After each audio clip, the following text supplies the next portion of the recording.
नमस्कार। मुद्दे की बात में आप सभी का स्वागत है। मैं हूं आपके साथ यशस्वी शुक्ला और आज मुद्दे की बात में बात करेंगे गौ प्रतिष्ठा धर्मयुद्ध पालकी से ललकार।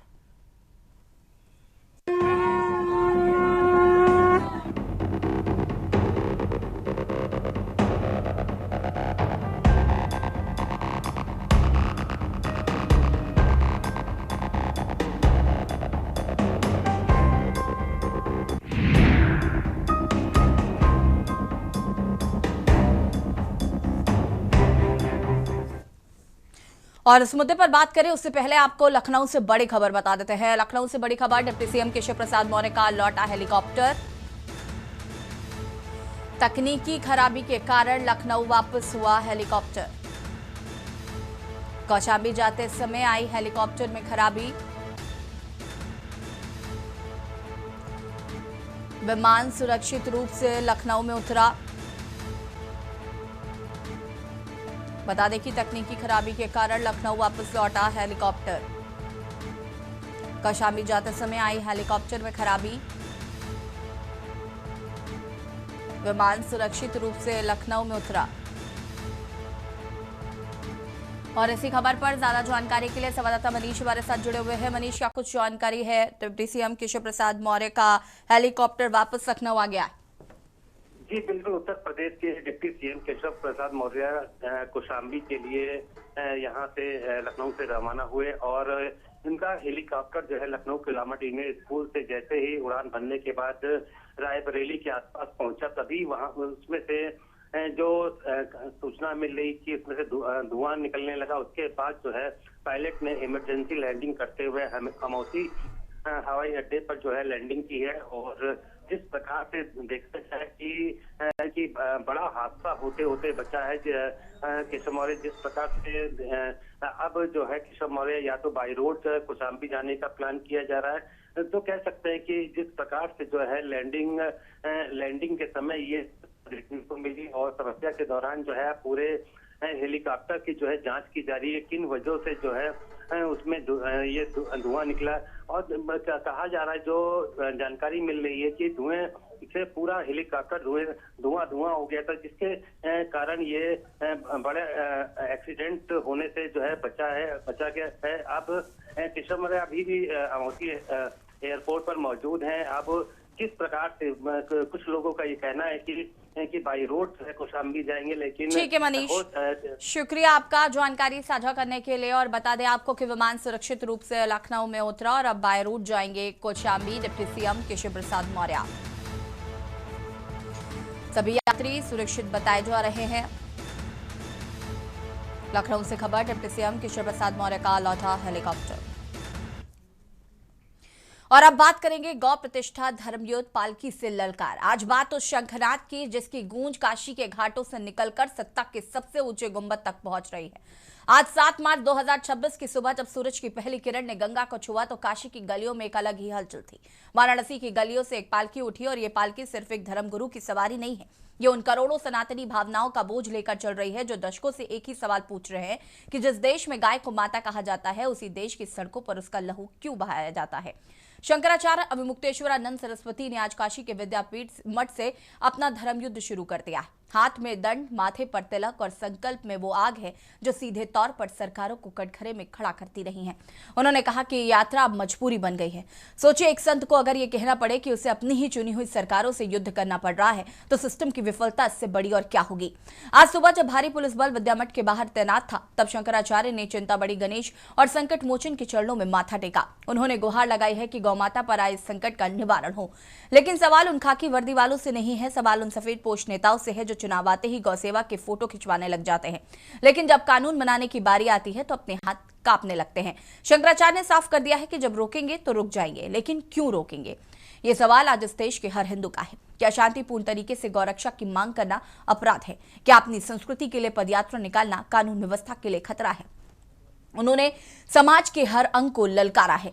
ब्राह्मण, क्षत्रिय, वैश्य और शूद्र सबको एक होने को कहा है, क्योंकि जब बात माता की आती है तो जातियां नहीं जज्बात मायने रखते हैं।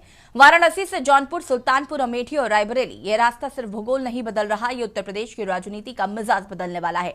11 मार्च को जब यह कारवां लखनऊ के काशीराम स्मृति स्थल पहुंचेगा तो वहां सिर्फ शंखनाद नहीं होगा, वहां हिसाब होगा। ये कोई सामान्य शोभा यात्रा नहीं है। शंकराचार्य ने इसे नाम दिया है धर्म युद्ध। सोचिए, एक संत को युद्ध शब्द का इस्तेमाल क्यों करना पड़ा? क्या यह हमारे तंत्र की विफलता नहीं है कि जिस देश की आत्मा में गौ माता बसती है, उसी देश के संतों को सड़कों पर उतर कर यह कहना पड़ रहा है कि अब यह मजबूरी बन गई है? शंकराचार्य ने पालकी में बैठते ही पहला प्रहार सरकार पर किया। उन्होंने कहा कि राजनीति वाले इसके राजनीतिक मायने निकालेंगे, लेकिन हम तो अपनी गौ माता को बचाने निकले हैं। यहां सवाल ये उठता है कि हर चुनाव में गाय मुद्दा बनती है, हर चुनावी घोषणा पत्र में गौशालाओं के वादे होते हैं, लेकिन हकीकत क्या है? क्या गौ माता सिर्फ वोट बटोरने का एक जरिया बनकर रह गई है? सवाल है कि क्या प्रशासन इस यात्रा को लखनऊ पहुंचने देगा? क्या गौरक्षा का मुद्दा 2026-27 की राजनीति का सबसे बड़ा टर्निंग पॉइंट बनने वाला है? सवाल है कि क्या यह यात्रा वाकई धर्म की है या इसमें राजनीति का तड़का है? और सबसे बड़ा सवाल कि आखिर गौ हत्या पर पूर्ण प्रतिबंध से सरकारों को डर क्यों लगता है? चर्चा आज इसी मुद्दे पर करेंगे। स्वामी प्रकाशानंद गिरी महामंडलेश्वर हमारे साथ जुड़ चुके हैं।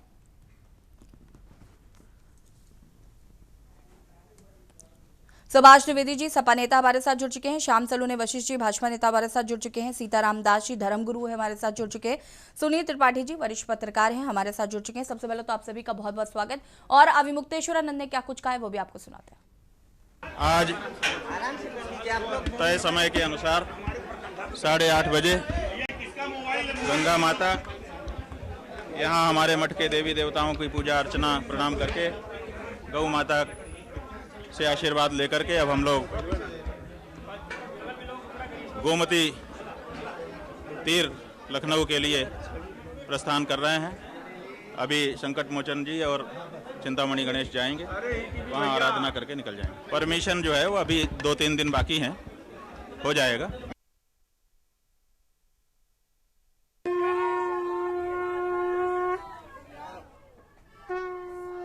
और चर्चा इसी मुद्दे पर धर्म युद्ध की शुरुआत हो चुकी है और अविमुक्तेश्वरानंद ने इस यात्रा को धर्म युद्ध नाम दिया है और उन्होंने कहा है कि ये मजबूरी बन गई है और गौ रक्षा की बात करना कोई गुनाह नहीं है। और उन्होंने कहा कि अगर प्रशासन हमें रोकेगा तो हम रुक जाएंगे, लेकिन सवाल है कि आखिर रोकेंगे क्यों?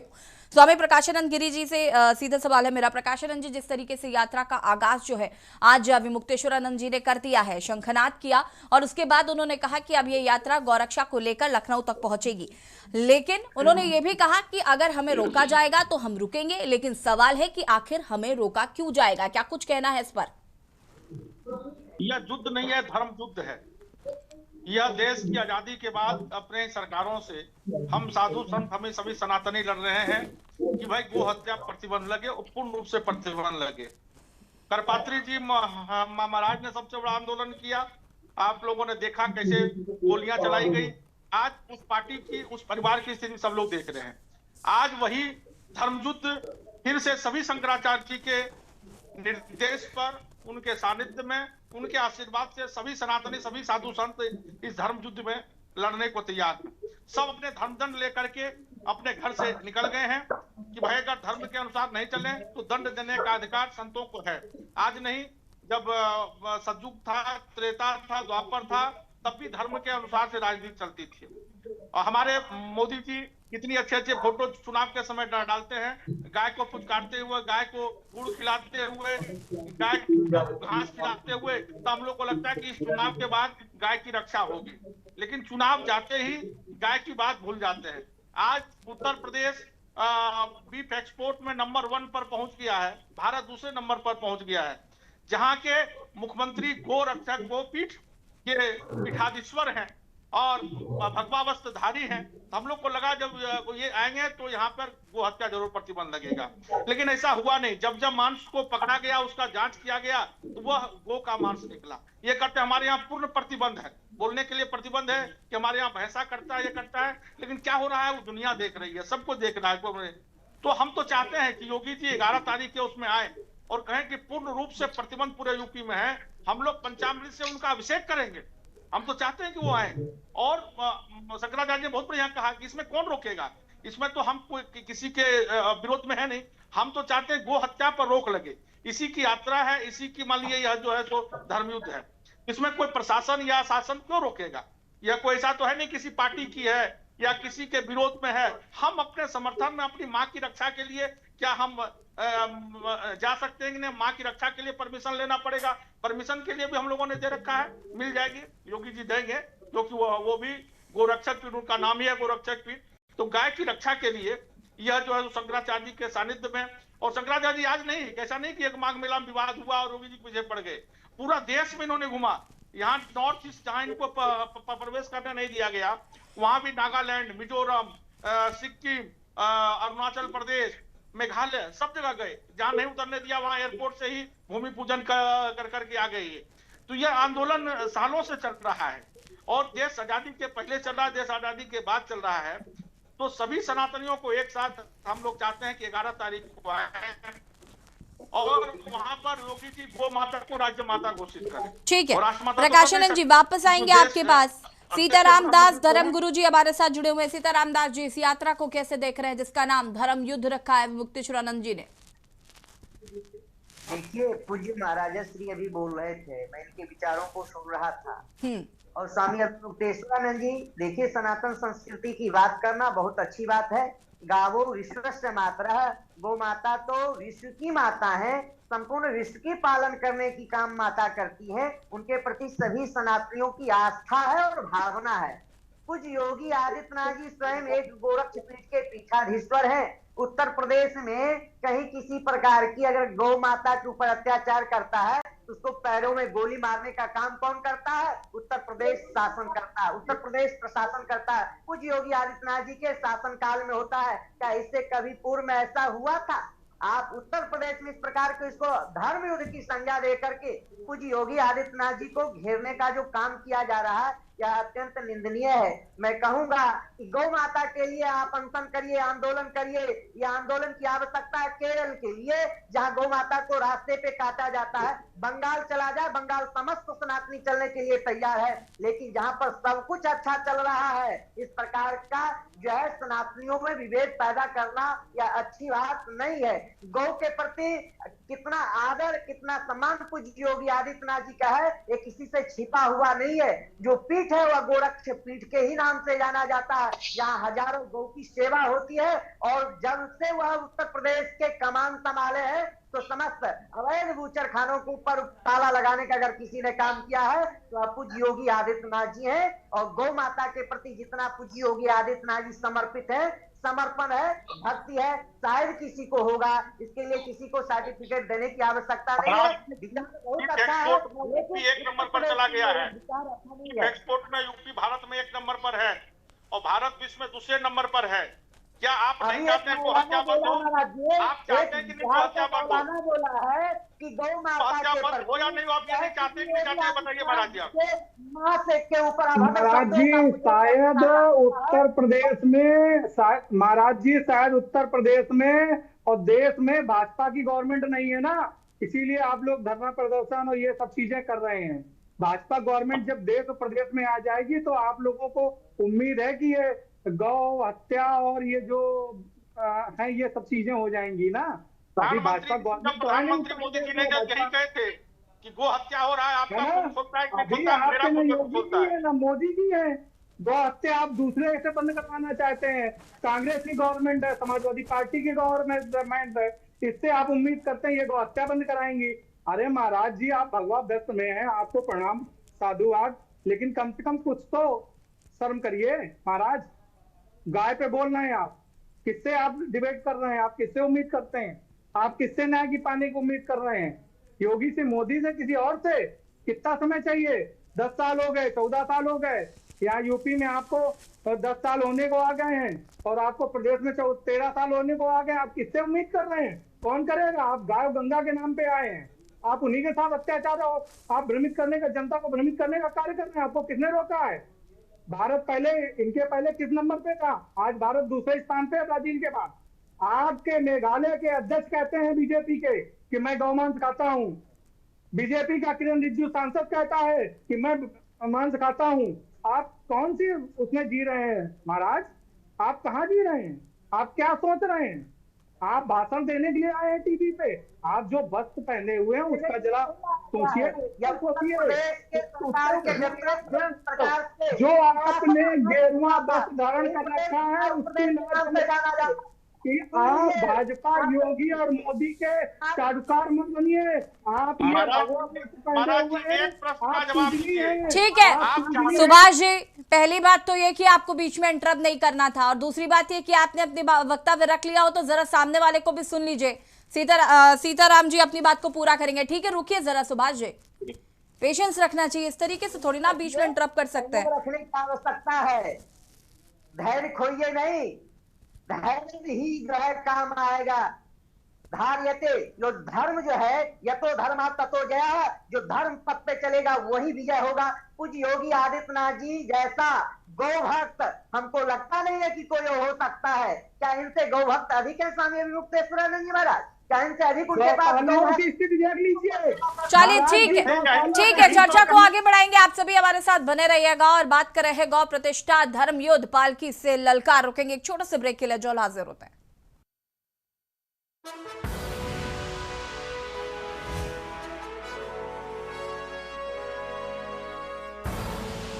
आप देख रहे हैं के न्यूज, खबरों का सारथी।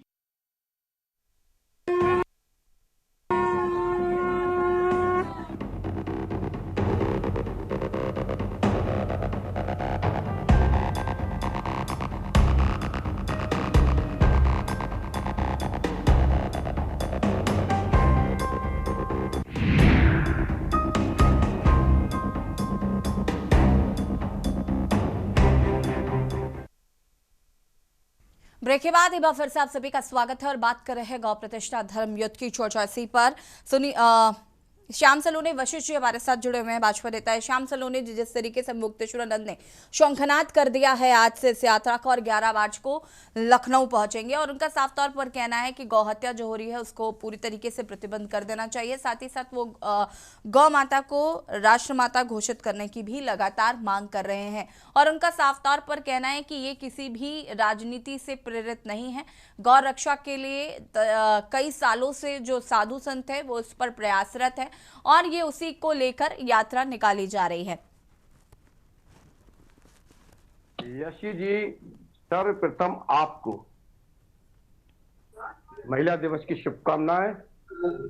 धन्यवाद। आप सदैव ऐसे ही मार्गदर्शन सबका समाज का करती रहें, राधा रानी कृपा बनाए। मेरे साथी मित्रों को मेरा राधे राधे। देखिए यशी जी, बड़ी विडंबना है और बड़ा खुशी भी है, दोनों ही बातें हैं। विडंबना यह है कि यदि कोई संत महात्मा धर्म की बात करते हैं तो उनको करनी चाहिए, इसमें कोई बुराई नहीं है। लेकिन ये कह देना कि मेरे मार्ग को रोका नहीं जाए, भाई क्यों रोकेंगे? आपका अधिकार है, आपका नैतिक जिम्मेदारी है, और आप धर्म गुरु हैं तो धर्म के लिए ही आप कार्य करेंगे, करना चाहिए। भारतीय जनता पार्टी सदैव आपका सम्मान करती है, परम आदरणीय पूजनीय शंकराचार्य जी का सदैव सम्मान करती है, और समस्त धार्मिक गुरुओं का सम्मान करती है। और ये केवल भारतवर्ष में यही एक पार्टी है, भारतीय जनता पार्टी, जिस पर धर्म गुरु संत महात्मा अपना अधिकार समझते हैं, और अपना अधिकार समझने के नाते पूरी ताकत से विरोध भी करते हैं और प्यार भी करते हैं। आदरणीय शंकराचार्य जी जो यात्रा निकाल रहे हैं, भारतीय जनता पार्टी उसका सम्मान करती है। बात गौ हत्या पर प्रतिबंध हो तो यह आश्वस्त करते हैं कि निकट भविष्य में आपको ये भी जो आपकी एक इच्छा अभिलाषा है, यही इच्छा अभिलाषा भारतीय जनता पार्टी की भी है, और इसी उम्मीद के साथ एक बहुत श्रेष्ठ योग्य पूज्य गुरु योगी आदित्यनाथ जी इस कुर्सी पर विराजमान है उत्तर प्रदेश की बागडोर पर। तो निश्चित मानिए कि ये आपकी जो यात्रा जिस संकल्प के साथ निकाल रहे हैं, ये निश्चित तौर पर इसमें पाबंदी लगेगी, क्योंकि योगी जी गायों से बहुत प्रेम करते हैं, वो गाय माँ होती है। लेकिन शंकराचार्य जी ने कहा कि ये धर्म युद्ध है। मैं समझता हूं यशी जी, हमें किसी भी चीज में युद्ध का नाम नहीं लेना चाहिए। धर्म में ऐसा भी कोई युद्ध नहीं है। हाँ, समाजवादी पार्टी के लोग अवश्य इसमें कुछ ना कुछ विघ्न डालेंगे, बीच में बोलते हैं, बीच में विघ्न डालते हैं। यही नहीं, इनके ऊपर के नेता भी आचार्यों को, हमारे धर्माचार्यों श्याम को भ्रमित सलोने करने के जी, प्रयास करेंगे। साफ तौर पर कहना है धर्म गुरुओं का भी और विपक्ष का भी कि कथनी और करनी में फर्क है। गौरक्षा की बात तो की जा रही है, लेकिन गौरक्षा के लिए कुछ खास कदम उठाए नहीं जा रहे। भारतवर्ष में 2014 से पहले, जब मोदी जी नहीं तो उससे पहले के गाय माता की कंडीशन धर्मगुरु देखें, और उत्तर प्रदेश में 2017 से क्या कंडीशन थी, क्या हालात थे। तो देश में क्या 2014 के बाद गोहत्या पर रोक लगी? 2017 के बाद क्या यूपी में लगा? यूपी नंबर 1 पर बीफ एक्सपोर्ट में बन गया, देश 2 नंबर पे चला गया। यही तो हम लोग कर रहे हैं कि भाई सीताराम जी रुकिएगा प्लीज। महामंडलेश्वर जी, आप धर्मगुरु हैं, धर्म पर विशेष ध्यान दीजिए। राष्ट्र को संभालना, देश को संभालना, इसके लिए धर्म नहीं है, संभालेंगे। इससे बड़ा कोई धर्म नहीं है, ये आप जान लीजिए। धर्म यदि आपकी नजर में, आपकी दृष्टि में राष्ट्र से बड़ा कोई धर्म नहीं है, राष्ट्र सर्वोपरि है, तो राष्ट्र के बीच में बाधाएं बनने का तो राष्ट्र में गाय कटे, गाय नहीं आता धर्म में। ठीक है, वरिष्ठ पत्रकार सुनील त्रिपाठी जी का रुख कर लेते हैं। सुनील जी, इस पूरे प्रकरण को कैसे देख रहे हैं? जिस तरीके से अभी मुक्तेश्वरानंद ने मोर्चा खोल दिया है, धर्म युद्ध नाम दिया है इस यात्रा को। ठीक, श्याम सलोने जी हो गया, रुक जाइए थोड़ा। श्याम सलोने जी रुक जाइए, वरिष्ठ पत्रकार जी को भी सुन लीजिए। हाँ बताइए सुनील जी। केसी जी, सबसे पहले मैं आपको, आपके के न्यूज परिवार को, देशवासियों, प्रदेशवासियों को होली की शुभकामनाएं देता हूं। बहुत बहुत धन्यवाद। देखिए, मैं अपनी वाणी स्टार्ट करने प्रारंभ करने से पहले कहना चाह रहा हूं, योगी जी के कैद में वंश बहुलों का जहां साम्राज्य हो, आस्थाओं को वहां चुपचाप रहना चाहिए। जो उत्तर प्रदेश में योगी आदित्यनाथ जी ने आने के बाद कहा था कि उत्तर प्रदेश में अब ब्राह्मणों की रक्षा मैं करूंगा, गौ की रक्षा करूंगा। मुझे 30-32 साल पत्रकारिता जीवन में कोई ऐसा मुख्यमंत्री नहीं मिला है जिसने मंचों से कहा हो मैं गौ और ब्राह्मण की रक्षा करूंगा। उसके बाद उत्तर प्रदेश में दोनों वर्गों की क्या स्थिति है मैं कुछ कह नहीं सकता हूं, और मैं क्षमा मांगते हुए कहना चाहता हूं, पूज्य दोनों संतों के चरणों में प्रणाम करना चाह रहा हूं। देखिए जी, शंकराचार्य जी आज से इस बात को लेकर के अपना आंदोलन नहीं छेड़े हैं। गौ रक्षा किस तरह से उत्तर प्रदेश में हो रही है, योगी आदित्यनाथ जी की नीतियों पर सरेआम पलीता लगाया जा रहा है। मैं दावे के साथ कह रहा हूं, अभी मैं सीतापुर जनपद से आया हूं घूम करके होली में, गायों किसी पैर कटा है, किसी सीना कटा है, सब तरफ तार लगे हुए हैं। उन तारों से गौ माता कितना परेशान है। मैं सोचता हूं कि स्लॉटर हाउस उसको उतनी दर्द नहीं होती होगी जितना उसको सड़कों पर और किसानों के खेत में लगे हुए तारों से हो रही है। सुभाष जी की बात में पूर्ण सहमत हूं कि मुख्यमंत्री जी ने गांवों की रक्षा के लिए गौशालाएं बनाई गांवों में। अरे उन गौशालाओं की दफा जाके देख लीजिए। और मुख्यमंत्री जी ने भी आदेश किया था, पशुपालन मंत्री जी ने भी कहा गायों को पकड़ करके गौशाला में भेज देना चाहिए। आज गौशालाओं की स्थिति ऐसी है, गायों को कौन पकड़ेगा? इससे दुर्दशा मैंने गायों की कभी सड़कों में नहीं देखी है। और दोनों संतों में प्रणाम करता हूं और अपने शंकराचार्य को प्रणाम करता हूं कि ये आंदोलन भारत में बहुत जरूरी है, क्योंकि उम्मीद आदमी उसे करता है जिससे उम्मीद पूरी होने वाली होती है।